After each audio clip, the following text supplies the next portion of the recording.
ওইটার ব্যাপারে আমি নিজেও ঈদের পরের দিন ভিজিট করেছি, পরিদর্শন করেছি, কথা বলেছি, দেখেছি। আমাদের ডিজি মহোদয় গিয়েছেন। আমাদের মন্ত্রণালয়ের পক্ষ থেকে একটি তদন্ত কমিটি হয়েছে, তারাও দেখেছেন। 3 দিনের ভিতরে প্রতিবেদন দেওয়ার কথা ছিল, কিন্তু প্রতিবেদনটি আরো গতিশীল হওয়ার জন্য, আরো প্র্যাকটিক্যাল হওয়ার জন্য ওই বাচ্চাদের মায়েদের সাথে কথা বলা প্রয়োজন। এবং যেহেতু বন্ধ ছিল, এটা আমাদের ডিজি মহোদয়ের পক্ষ থেকে আইনানুগভাবে একটি তদন্ত কমিটি হওয়া বাঞ্ছনীয়।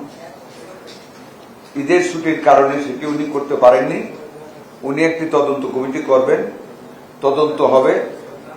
3 দিনের ভিতরে সেই তদন্ত রিপোর্ট 3 তারিখের মধ্যে দাখিল হবে। এটার তদন্তে আইনানুগ কোনো বিষয় জড়িত যতটুকু আছে তা জানার জন্য বা কিভাবে জিনিসটাকে আইনানুগভাবে করা যায় সেটার জন্য অ্যাটর্নি জেনারেল মহোদয়কে আমরা ইনভাইট করেছি। উনি ওনার আরেকজন ডেপুটি অ্যাটর্নি জেনারেল এখানে উপস্থিত ছিলেন। আমরা কি কি কার্যক্রম করেছি, কিভাবে করতেছি, ওনাকে অবহিত করেছি। ওনার আইনানুগভাবে যা উপদেশ আমাদেরকে দেওয়ার, উনি আমাদেরকে উপদেশ দিয়েছেন। আমরা সেই উপদেশ মতো বাকি কাজগুলি করে যাব। 3 তারিখের মধ্যে আমরা প্রতিবেদন পাবো, তখন আপনাদেরকে বিস্তারিত জানাবো। এটাই 8 দিনের ঘটনা। দেখেন, গণমাধ্যম কর্মীদের অ্যাক্সেস এভরিওয়্যার আছে এবং থাকা বাঞ্ছনীয়। এটা ইনস্ট্রাকশন দেওয়া লাগে না। এভরিবডি শুড আন্ডারস্ট্যান্ড যে গণমাধ্যম কর্মীদের অ্যাক্সেস ইজ ফ্রি। বাট হসপিটালে যখন অনেক রোগী থাকে, যদি অনেক হুইলচেয়ার হয়, এবিট এটা একটু ডিস্টার্বিং ম্যাটার। সেটা 2 পক্ষেরই সমঝোতার মাধ্যমে এটা করা উচিত। কাউকে তবে সাংবাদিকদের কোনো ক্রমে কেউ বাধা দেওয়া উচিত না। এটা নিশ্চয়ই এখনো মেসেজ পাবে, আমরা এটা সবাইকে জানাবো যে কোনো ক্রাইসিসে সাংবাদিক, এটা আমাদের নিউজ দেয়, ওইটার ভিত্তিতে তো আমরা কাজ করি। এটা আপনি বলেছেন ভালো, আমরা ইনস্ট্রাকশন দেবো যাতে করে সাংবাদিকদের কমফোর্টেবলি যাতে অ্যাক্সেস দেওয়া হয় without disturbing the patients under treatment.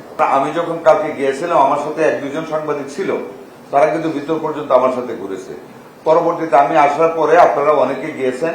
তারপরে আমি আপনাদেরকে যখন দেখলাম পরিস্থিতিটা খারাপ, একটা অঘটন ঘটে যেতে পারে, আমি আপনাদের একজন সম্মানিত মিডিয়া ম্যানের সাথে কথা বলে বলছি, আপনারা ঠিক আছে, একটা ঘটনা যখন ঘটে গেছে আপনারা দয়া করে চলে যান। এবং আমি গ্রেটফুল আপনাদের কাছে, ওরা যে মারমুখী হয়েছিল, আপনাদের উপরে যেভাবে আক্রমণ করার চেষ্টা করেছে, আমি ভিডিওতে দেখেছি।